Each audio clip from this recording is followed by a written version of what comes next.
Donald Trump जैसे ही अमेरिकी राष्ट्रपति निर्वाचित हुए, अंतर्राष्ट्रीय राजनीति में हलचल मच गई। सब तरफ यही सवाल पूछा जाने लगा कि क्या अब रूस यूक्रेन युद्ध समाप्त करवाने के अपने वादे पर ट्रंप अमल शुरू करेंगे।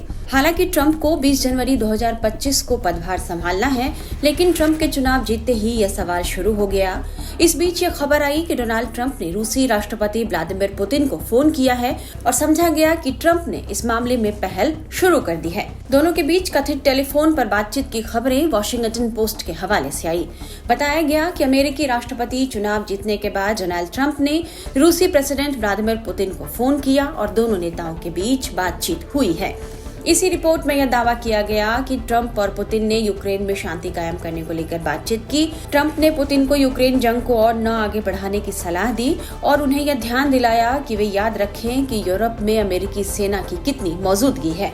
वॉशिंगटन पोस्ट की रिपोर्ट में यह भी कहा गया कि ट्रंप और पुतिन ने यूरोपीय क्षेत्र में शांति को लेकर चर्चा की है। इस दौरान ट्रंप ने यूक्रेन के युद्ध के जल्द समाधान पर चर्चा करने के लिए बातचीत में दिलचस्पी भी दिखाई। इस बीच ट्रंप और पुतिन के बीच हुई बातचीत को लेकर रूस की तरफ से बड़ा बयान आ गया है।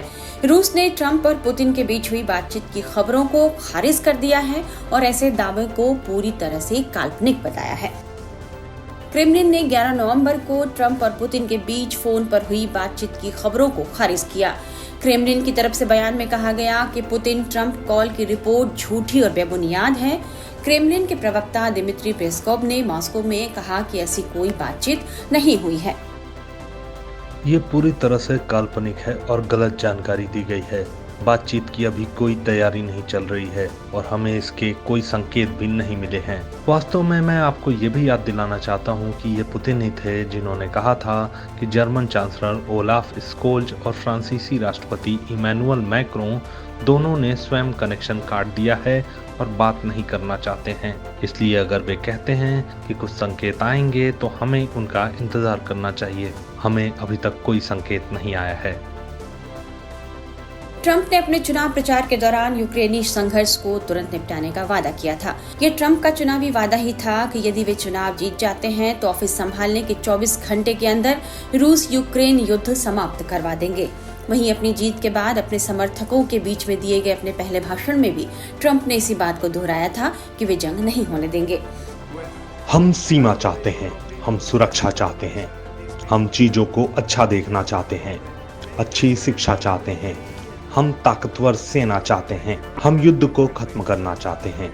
4 साल कोई युद्ध नहीं था सिवाय इसके कि हमने आईसिस को हराया। मैं युद्ध शुरू नहीं करने जा रहा हूँ, मैं युद्ध रोकने जा रहा हूँ। हालांकि ट्रंप ने यह कभी नहीं बताया कि युद्ध रोकने की उनकी योजना क्या है, लेकिन जिस तरह उन्होंने चुनाव जीतने के तुरंत बाद युद्ध रोकने को लेकर बयान दिया, उससे यह समझा गया कि ट्रंप वाकई इसे लेकर गंभीर हैं और पद संभालने से पहले ही उन्होंने युद्ध रोकने के लिए प्रयास शुरू कर दिए हैं। कुछ रिपोर्ट्स के मुताबिक ट्रंप की योजना में यूरोपीय और ब्रिटिश सेनाओं द्वारा एक बफर जोन बनाने का प्रस्ताव है, जो रूस और यूक्रेन की सीमाओं को अलग करेगा। इसके तहत अमेरिका सैन्य योगदान नहीं करेगा और केवल यूरोपीय सेनाएं ही इस क्षेत्र में शांति बनाए रखने की पहल करेंगी। हालांकि जिस तरह ट्रंप और पुतिन के बीच टेलीफोनिक बातचीत की बात को खारिज किया गया है, देखना होगा कि अब ट्रंप की तरफ से इस पर क्या प्रतिक्रिया आने वाली है।